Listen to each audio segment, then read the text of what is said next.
एक ढोंगी साधु और विधवा औरत की कहानी। हिमालय की तलहटी में स्थित एक छोटे से गांव के पास घने जंगल के बीच एक साधु अपनी तपस्या में लीन थे।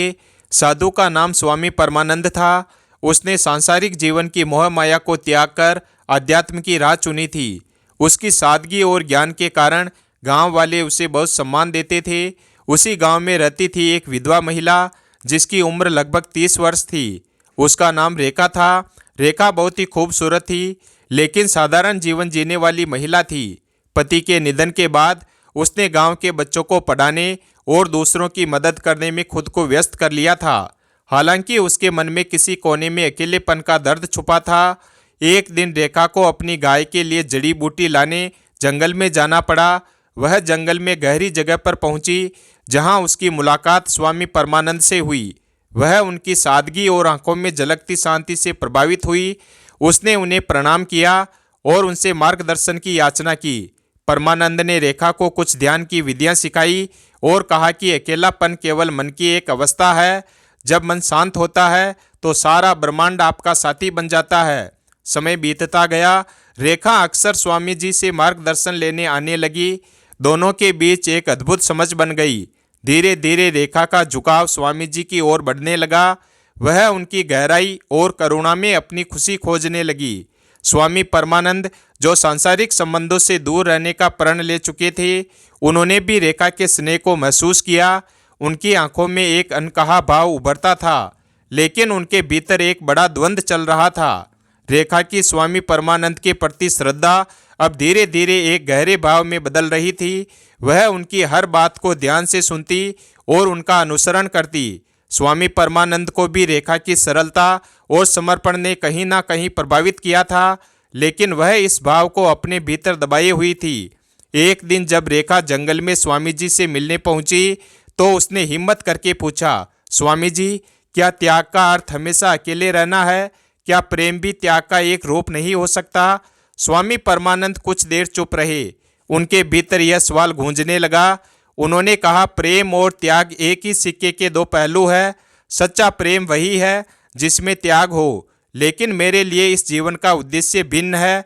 मैंने संसार की इच्छाओं को पीछे छोड़कर आत्मा की शांति का मार्ग चुना है। रेखा ने हल्के से मुस्कुराते हुए कहा, शांति का मार्ग कभी कभी किसी के साथ चलने से भी मिल सकता है। अकेलेपन और तप में अंतर होता है स्वामी जी। यह शब्द परमानंद के भीतर गहरे उतर गए। वह इस द्वंद्व में उलझ गए कि क्या उनका मार्ग सही था या रेखा की बातें एक नई दिशा का संकेत दे रही थी। कुछ दिनों बाद गांव में अचानक एक संकट आ गया। एक बड़ी बाढ़ ने कई घरों को बहा दिया और लोग अपने जीवन को बचाने के लिए संघर्ष कर रहे थे। रेखा ने दिन रात लोगों की मदद की। उसने अपनी हर चीज दान कर दी और दूसरों के दुख को कम करने में जुट गई। स्वामी परमानंद ये सब देख रहे थे। उन्होंने पहली बार महसूस किया कि रेखा का प्रेम न केवल उनके लिए था, बल्कि पूरे संसार के लिए था।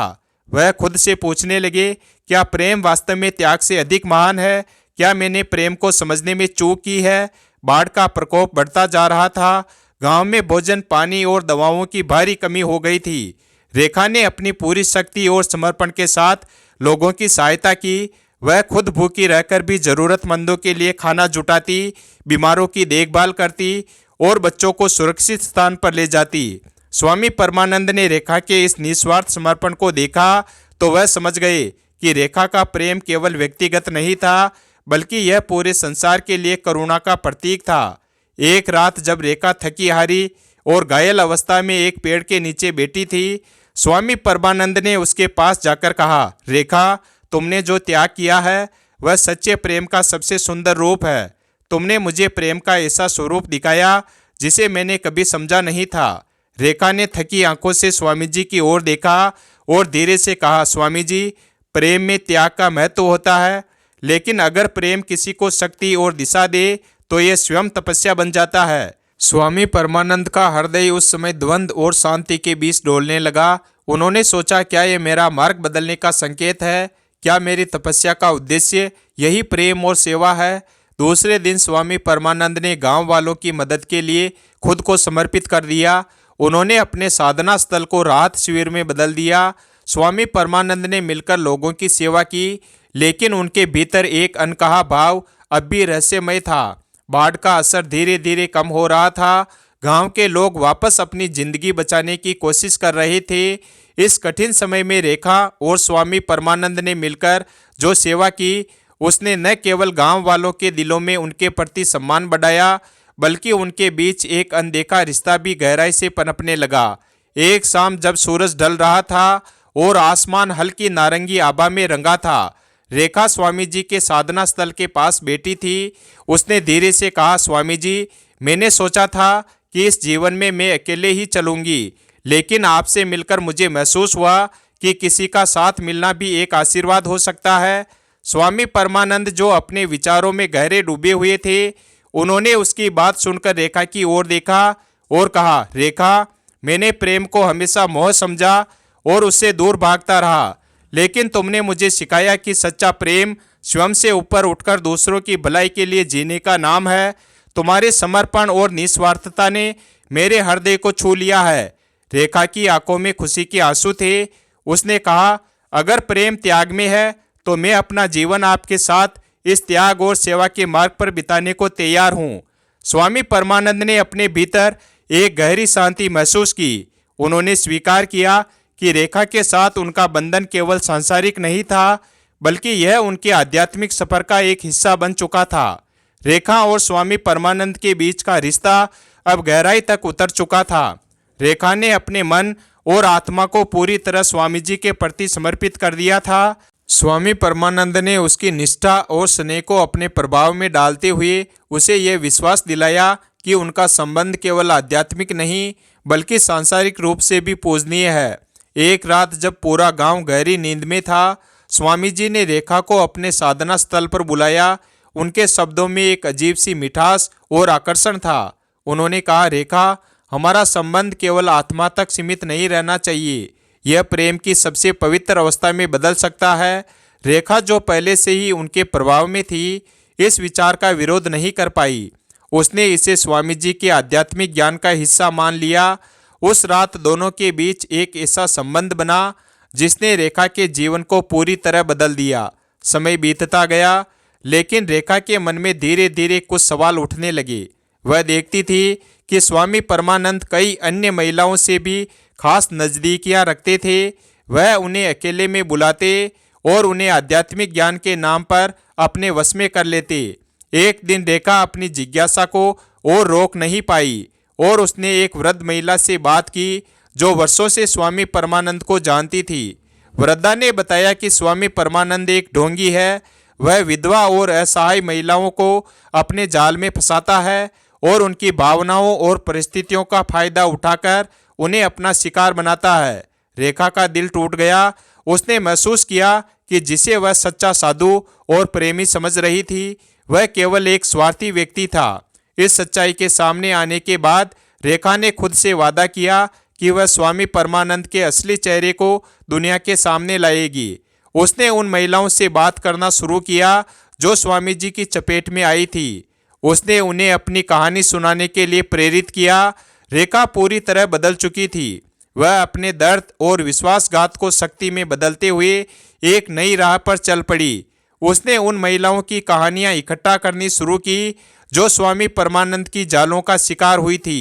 कई महिलाएं शुरुआत में डर और शर्म के कारण खुलकर बोलने से हिचकिचाई, लेकिन रेखा के हिम्मत भरे रवैये ने उन्हें अपनी सच्चाई बताने का साहस दिया।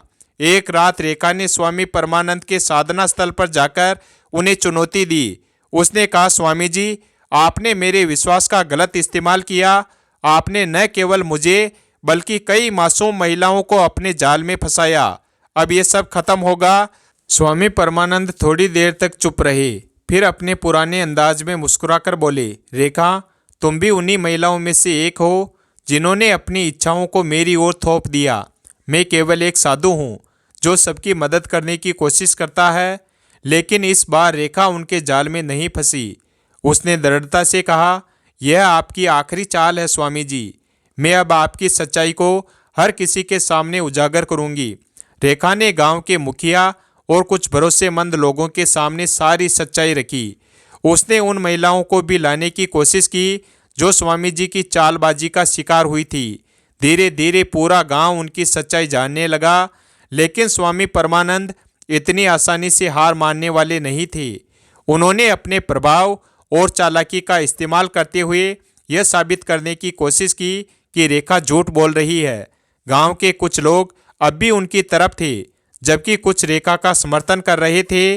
अब यह लड़ाई केवल रेखा और स्वामी परमानंद के बीच की नहीं थी, यह न्याय और अधर्म के बीच का संघर्ष बन चुकी थी। रेखा ने निर्णय लिया कि वह इस लड़ाई को अंत तक लड़ेगी, चाहे कुछ भी हो। स्वामी परमानंद, जो पहले केवल रेखा और कुछ अन्य महिलाओं को अपने प्रभाव में लाकर अपने स्वार्थ की पूर्ति करता था, अब अपनी योजनाओं को और भी चालाकी से बढ़ा रहा था। उसने धीरे धीरे गांव की सभी महिलाओं को अपने जाल में फंसाना शुरू किया। हर महिला की स्थिति और भावनाओं को समझकर स्वामी जी ने उन्हें अपनी आध्यात्मिक शिक्षा और आध्यात्मिक समृद्धि का झांसा देना शुरू किया। कुछ महिलाएं जो अकेली थी या जिन्होंने दुख झेले थे, स्वामी परमानंद की बातों में आकर उसके करीब आई। वह उन्हें अपने ज्ञान से जोड़ने के लिए एक तरह से आध्यात्मिक वचन देता और फिर धीरे धीरे उनके आत्मविश्वास को तोड़ता। स्वामी परमानंद का तरीका बहुत निपुण था। वह कभी भी अपने इरादों को स्पष्ट रूप से नहीं दिखाता था। वह गांव की महिलाओं को यह विश्वास दिलाता था कि वह उन्हें आध्यात्मिकता के उच्चतम स्तर पर ले जा सकता है, जहां उनकी आत्मा को मुक्ति मिल सकती है। इसके बदले में वह उन्हें अपनी इच्छाओं का पालन करने के लिए मजबूर करता, यह दिखाते हुए कि यह सब एक उच्च उद्देश्य का हिस्सा था। गांव की कई महिलाएं, जिन्होंने पहले कभी ऐसी किसी स्थिति का सामना नहीं किया था, धीरे धीरे स्वामी जी के प्रभाव में आने लगी। उनके विश्वास को और अधिक गहरा करने के लिए स्वामी परमानंद ने उन्हें यह विश्वास दिलाया कि वह केवल उन्हें मदद करने के लिए ऐसा कर रहे थे और उनका मनुष्य रूप में कोई दोष नहीं था। सभी कार्य उच्च आध्यात्मिक उद्देश्य के लिए थे। इस दौरान रेखा की स्थिति और भी कठिन होती जा रही थी। वह अकेले ही स्वामी परमानंद के खिलाफ संघर्ष कर रही थी, लेकिन अब गांव की अधिकांश महिलाएं उसकी मदद करने के बजाय स्वामी जी के पक्ष में खड़ी थी। वह देख रही थी कि स्वामी परमानंद का जाल अब और भी गहरा हो चुका था और उसकी लड़ाई अब और भी कठिन हो गई थी। स्वामी परमानंद का जाल अब गांव में फैल चुका था। वह न केवल महिलाओं के विश्वास और भावनाओं का फायदा उठा रहा था, बल्कि उनके आत्म संस्कार और आत्मविश्वास को भी पूरी तरह से तोड़ रहा था। अब अधिकांश महिलाएं उसकी शरण में आ चुकी थी और वह उन्हें अपनी इच्छाओं का पालन करने के लिए और अपने पैंतरों में फंसाने के लिए लगातार नए तरीके अपनाता था। रेखा, जो पहले स्वामी परमानंद के खिलाफ खड़ी थी, अब अकेली महसूस कर रही थी। उसने देखा कि गांव की अधिकांश महिलाएं स्वामी जी की बातों में आ चुकी थी। वह जानती थी कि उसे जल्दी ही कुछ करना होगा, क्योंकि अगर स्वामी जी का जाल पूरी तरह फैल गया तो फिर उससे और किसी को बचाना मुश्किल हो जाएगा। एक दिन रेखा ने एक योजना बनाई। उसने कुछ महिलाओं को इकट्ठा किया जो स्वामी परमानंद के वास्तविक उद्देश्य को समझने लगी थी और उन्हें यह समझाया कि स्वामी जी का उद्देश्य उन्हें सिर्फ अपने स्वार्थ के लिए फंसा लेना है। रेखा ने उन्हें सचेत किया कि अगर वे मिलकर सामने आएं तो वे स्वामी जी को उसके जाल से बाहर ला सकती है। लेकिन स्वामी परमानंद का प्रभाव अब इतना गहरा हो चुका था कि कुछ महिलाएं तो रेखा के खिलाफ हो गई और उसे झूठा साबित करने की कोशिश करने लगी। स्वामी जी ने रेखा को पागल और भ्रमित करार दिया और वह अपने प्रभाव का पूरा इस्तेमाल करके उन महिलाओं को भी अपने पक्ष में करने में सफल हो गया। स्वामी परमानंद की चालाकियां अब और भी गहरी हो गई। वह धीरे धीरे हर एक महिला को अपने जाल में फंसाता और उनका विश्वास जीतता। हर महिला को अलग अलग तरीके से अपनी आकर्षक बातों और आध्यात्मिक ज्ञान के नाम पर अपने पास लाता। वह हर महिला को यह एहसास दिलाता कि वह केवल उसका ध्यान रखने के लिए ऐसा कर रहा है और यह सब एक उच्च उद्देश्य के लिए है। महिलाएं, जिनमें से अधिकतर दुखों और अकेलेपन का सामना कर रही थी, धीरे धीरे स्वामी जी के जाल में बुरी तरह से फंसने लगी। वह उन्हें विश्वास दिलाता कि यह शारीरिक संबंध केवल एक आध्यात्मिक प्रक्रिया का हिस्सा है और उनकी आत्मा की उन्नति के लिए यह आवश्यक है। हालांकि स्वामी परमानंद का तरीका बहुत ही गुप्त था। उन महिलाओं की एक दूसरे से कभी इस बारे में बात करने की हिम्मत नहीं हुई। उनके मन में एक डर और शर्म बैठी हुई थी और वे यह समझने की कोशिश करती थी कि क्या स्वामी जी का व्यवहार सही था या नहीं। वे यह सोचने लगी कि कहीं उनका व्यक्तिगत अनुभव किसी और के अनुभव से अलग तो नहीं है। लेकिन कोई भी महिला अपनी कहानी को दूसरे से साझा नहीं करती थी। स्वामी परमानंद ने इस मानसिकता का फायदा उठाया। उसने जानबूझकर महिलाओं को एक दूसरे से दूर रखने की कोशिश की ताकि वे कभी एक दूसरे को सच्चाई ना बता सके। वह यह सुनिश्चित करता था कि हर महिला को वह विशेष महसूस कराए और यह विश्वास दिलाए कि वह केवल उसके लिए है। इस स्थिति में रेखा और कुछ महिलाएं जो अब तक स्वामी जी की सच्चाई को समझने लगी थी, धीरे धीरे एक दूसरे से संपर्क करने लगी। रेखा ने उन्हें यह समझाना शुरू किया कि स्वामी परमानंद ने सभी को भ्रमित कर रखा है और उनका असली उद्देश्य केवल अपनी शक्ति बढ़ाना है। लेकिन स्वामी परमानंद, जो अपनी योजनाओं में निपुण था, जल्द ही यह समझ गया कि कुछ महिलाएं उसके खिलाफ साजिश कर रही है। उसने उन्हें डराने और धमकाने की कोशिश की ताकि वे रेखा के साथ मिलकर उसकी सच्चाई को उजागर न कर सके। रेखा ने आखिरकार स्वामी परमानंद की असलियत को पूरी तरह समझ लिया था और अब उसने ठान लिया था कि वह इसे सबके सामने लाएगी। धीरे धीरे गांव की औरतें भी स्वामी परमानंद के बारे में असल सच्चाई को समझने लगी थी। एक दिन कुछ महिलाओं ने एक दूसरे से अपनी सच्चाई साझा की। वे जानने लगी कि स्वामी जी ने सभी के साथ समान तरीके से व्यवहार किया है और उन्होंने उनके विश्वास का गलत इस्तेमाल किया था। उन महिलाओं ने धीरे धीरे मिलकर रेखा की मदद से स्वामी परमानंद के खिलाफ आवाज़ उठानी शुरू की। उन्होंने अपनी परेशानियों और डर को एक साथ साझा किया और ये महसूस किया कि उनके भीतर एक शक्ति है जो स्वामी जी के खिलाफ खड़ा होने में मदद कर सकती है। स्वामी परमानंद, जो अब तक अपने प्रभाव और चालाकी से सभी को नियंत्रित कर चुका था, अब अचानक गिरता हुआ महसूस करने लगा। वह देख रहा था कि सभी महिलाएं एक साथ आ रही है और उसकी असलियत का खुलासा करने के लिए तैयार है। यह उसे पूरी तरह से चौंका और वह घबराया हुआ था। स्वामी परमानंद ने अपनी चालाकियों को और बढ़ाने की कोशिश की, लेकिन अब महिलाएं उसे समझने लगी थी। उन्होंने सब मिलकर गांव के प्रमुख और अन्य प्रभावशाली व्यक्तियों से संपर्क किया और स्वामी जी की सच्चाई का खुलासा किया।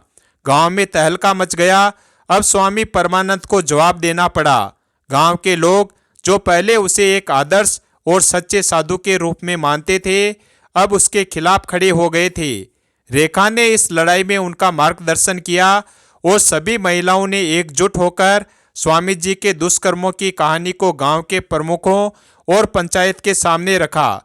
स्वामी परमानंद ने अपनी स्थिति को बचाने के लिए अपनी पुरानी चालाकियों को अपनाने की कोशिश की और वह दावा करने लगा कि वह एक तपस्वी है और उसका उद्देश्य केवल आध्यात्मिक उन्नति है। लेकिन अब उसकी बातें किसी को भी सच्ची नहीं लग रही थी। गांव के प्रमुख और अन्य लोग, जो पहले उसकी ओर झुके हुए थे, अब उसे दोषी मानने लगे।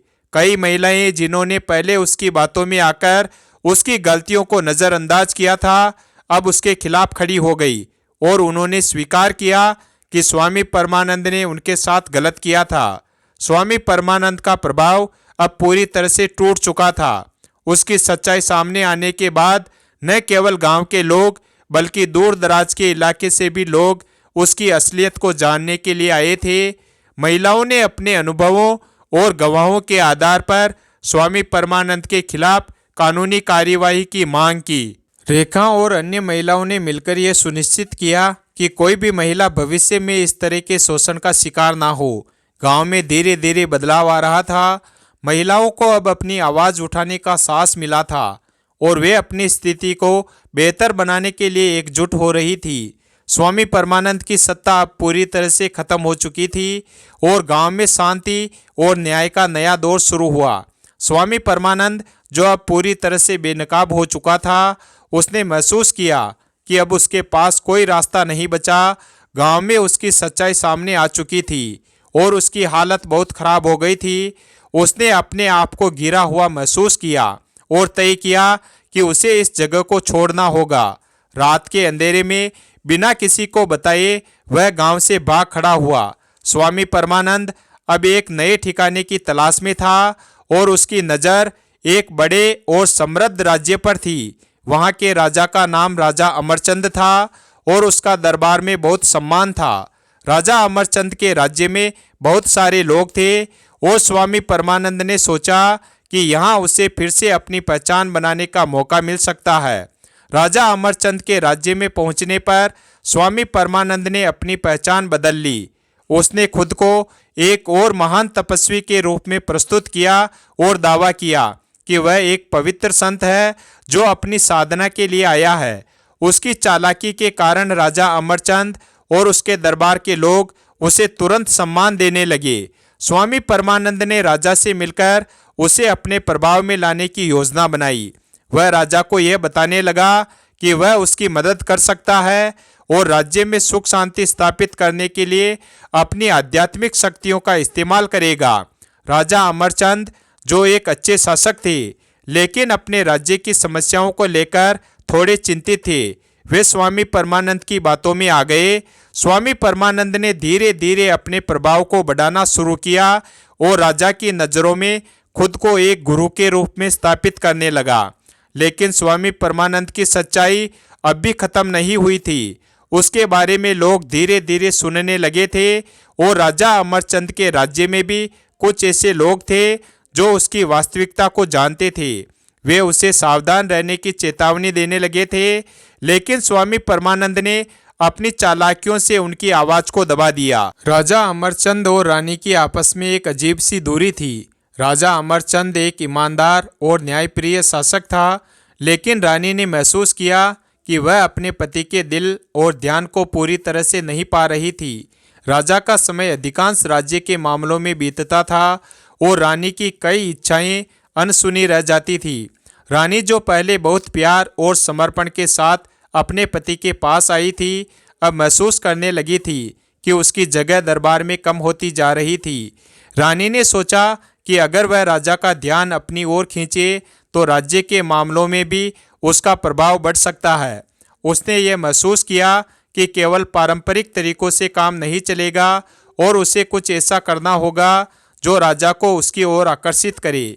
यह सोचकर रानी ने स्वामी परमानंद से मिलने का निर्णय लिया। स्वामी परमानंद जो पहले ही राजा अमरचंद के दरबार में अपनी पेठ बना चुका था, उसने रानी से मुलाकात की। उसने खुद को एक सिद्ध और महान तपस्वी के रूप में प्रस्तुत किया और कहा, रानी, आपका दुख मैं समझता हूँ। इस राज्य में शांति केवल तभी आएगी जब आप अपनी शक्ति का सही उपयोग करें। आप अपने पति के दिल में पूरी तरह से जगह बना सकती है। रानी ने स्वामी से अपने दिल की बात कही। राजा की व्यस्तता और उसकी राजनीतिक जिम्मेदारियों ने मुझे अकेला कर दिया है। मैं चाहती हूँ कि वह मेरी तरफ ध्यान दे और हमारी शादी में सामंजस्य स्थापित हो। स्वामी परमानंद ने रानी को यह सलाह दी कि वह अपनी इच्छाओं और भावनाओं को और एक नए तरीके से प्रस्तुत करे, लेकिन उसने साथ ही यह भी कहा कि उसकी मदद से यह संभव हो सकता है। स्वामी परमानंद ने रानी को यह विश्वास दिलाया कि वह उसे राजा के दिल में अपनी जगह बनाने में मदद करेगा और इसके लिए वह अपनी आध्यात्मिक शक्ति का इस्तेमाल करेगा। रानी ने स्वामी की बातों को सुना और उसने तय किया कि वह स्वामी से मदद लेगी ताकि वह अपने पति के दिल में अपनी जगह बना सके। लेकिन रानी को यह नहीं पता था कि स्वामी परमानंद अपनी चालों से केवल उसे ही नहीं बल्कि राजा को भी अपनी ओर आकर्षित करने की योजना बना रहा था। स्वामी परमानंद ने रानी की कमजोरी और इच्छाओं को अच्छे से समझ लिया था। उसने देखा कि रानी के दिल में एक गहरी तन्हाई और प्रेम की कमी है जिसे वह पूरा करना चाहती थी। रानी की यह भावना स्वामी के लिए एक अवसर बन गई थी। वह अपनी चालाकी से उसे और भी अपनी ओर आकर्षित करने लगा। एक दिन स्वामी परमानंद ने रानी से कहा, रानी, आप जो प्रेम और ध्यान चाहती हो वह आपको राजा से नहीं मिल पा रहा है। आपको लगता है कि आपकी भावनाओं को समझने वाला कोई नहीं है, लेकिन मैं आपकी व्यथा को समझता हूँ। जो प्रेम आप अपने पति से नहीं पा पाई वह प्रेम हम आपको दे सकते हैं। मैं आपका समर्थन करूँगा और आपके सभी दुखों का इलाज करूँगा। रानी ने उसकी बातों को ध्यान से सुना और उसके मन में एक हलचल मच गई। स्वामी परमानंद ने उसे यह विश्वास दिलाया कि वह उसे न केवल राजा के मुकाबले अधिक प्रेम और सम्मान दे सकता है बल्कि उसे अपना आत्मिक और मानसिक संतुलन भी पुनः प्राप्त करने में मदद करेगा। स्वामी की बातों में ऐसा कुछ था जो रानी को आकर्षित करता था और धीरे धीरे उसने उसे अपनी आत्मिक उलझन को सुलझाने के लिए सहारा समझा। स्वामी परमानंद ने रानी को यह समझाया कि राजा के प्यार के लिए उसे कुछ ज़्यादा करने की ज़रूरत नहीं है, वह खुद ही एक शक्तिशाली महिला बन सकती है और उसके जीवन में वही प्रेम होगा जिसे वह ढूंढ रही थी। स्वामी ने यह भी दावा किया कि यह प्रेम एक आध्यात्मिक प्रक्रिया का हिस्सा है और उसे इसका पालन करना चाहिए। रानी, जो अब पूरी तरह से स्वामी की बातों में उलझ चुकी थी, धीरे धीरे उसकी गिरफ्त में आ गई। स्वामी ने उसे यह एहसास दिलाया कि राजा के पास समय नहीं है, लेकिन वह हमेशा उसकी मदद करने के लिए मौजूद रहेगा। इस तरह से स्वामी परमानंद ने रानी को अपनी तरफ खींच लिया और दोनों के बीच एक नया संबंध बन गया। राजा अमरचंद, जो अपनी रानी के बदलते व्यवहार और स्वामी परमानंद के प्रभाव को लेकर पहले ही कुछ संकोच में था, अब वह पूरी तरह से जान गया था कि रानी और स्वामी के बीच कुछ गड़बड़ हो सकती है। रानी के और स्वामी परमानंद के बीच बढ़ते रिश्ते को देखकर राजा के मन में शंका उत्पन्न हुई। राजा ने तय किया कि वह इस मामले का पूरी तरह से पता लगाएगा। एक रात जब रानी और स्वामी परमानंद अचानक महल से गायब हो गए, राजा ने अपनी खुफिया जानकारी जुटानी शुरू की। उसे पता चला कि रानी और स्वामी परमानंद दोनों जंगल की ओर भाग गए थे। यह सुनकर राजा को गहरा झटका लगा। उसे यकीन नहीं हो रहा था कि उसकी पत्नी, जिसे वह पूरी तरह से विश्वास करता था, उसने उसे धोखा दिया था। राजा अमरचंद, जो अब बहुत गुस्से में था, जंगल की ओर निकल पड़ा। उसके साथ कुछ निष्ठावान सैनिक भी थे और वह स्वामी और रानी के पीछे चला गया। रास्ते में राजा ने कई सवाल किए, लेकिन उसके मन में सबसे बड़ा सवाल यही था, क्या रानी सचमुच स्वामी परमानंद के प्रभाव में आ गई थी या फिर उसने जानबूझकर इस रास्ते का चुनाव किया था। जंगल में पहुंचने के बाद राजा अमरचंद ने अपनी पत्नी और स्वामी परमानंद को देखा। वे दोनों एक जगह बैठे थे और रानी के चेहरे पर एक अजीब सा आत्मविश्वास था जो पहले कभी नहीं था। स्वामी परमानंद, जो अब राजा को देख चुका था, उसने खुद को पूरी तरह से नियंत्रित किया और कहा, राजन, आप हमसे बहुत दूर हैं। यह आध्यात्मिक मार्ग आपके लिए नहीं है। आपकी पत्नी ने समझ लिया है कि उसका असली मार्ग क्या है। राजा ने गुस्से में आकर कहा, तुम्हारी सारी बातें अब साफ हो गई है। स्वामी, तुम्हारा असली चेहरा सामने आ चुका है। तुम केवल अपनी शक्ति बढ़ाने के लिए लोगों का शोषण करते हो। और मेरी पत्नी रानी, क्या तुमने सच में सोचा था कि मैं यह नहीं देख पाऊंगा? रानी, जो अब भी स्वामी परमानंद के प्रभाव में थी, राजा की बातें सुनकर चुप रही। स्वामी परमानंद ने रानी के पास जाकर उसे यह समझाने की कोशिश की कि राजा की सोच बहुत संकीर्ण है और वह उसे कभी भी समझ नहीं पाया। लेकिन राजा अमरचंद अब पूरी तरह से समझ चुका था कि यह एक धोखा था। उसने स्वामी परमानंद को चुनौती दी और दोनों के बीच तीव्र बहस हुई। अंततः राजा ने स्वामी परमानंद को अपनी शक्ति और बुद्धिमत्ता से परास्त किया और उसे जंगल से बाहर कर दिया। रानी, जो अब पूरी तरह से भ्रमित और लज्जित महसूस कर रही थी, राजा के पास आई और उससे माफ़ी मांगी। राजा ने उसे माफ़ किया, लेकिन उसे यह समझाया कि विश्वास और प्यार बहुत महत्वपूर्ण होते हैं और अब वह अपनी गलती का एहसास कर चुकी थी। यह घटना राजा और रानी के रिश्ते में एक बड़ा मोड़ लेकर आई और दोनों ने मिलकर अपने राजमहल में एक नई शुरुआत की। स्वामी परमानंद के खिलाफ सख्त कदम उठाए गए और उसकी सच्चाई को सबके सामने लाया गया और उसे सबके सामने उसकी करनी का दंड दिया गया। वीडियो अगर पसंद आया हो तो वीडियो को लाइक करें और हमारे चैनल शिव भक्त को सब्सक्राइब करें और अपने दोस्तों के साथ शेयर करें और कमेंट बॉक्स में हर हर महादेव अवश्य लिखें और कमेंट करके बताएं वीडियो कैसा लगा। धन्यवाद।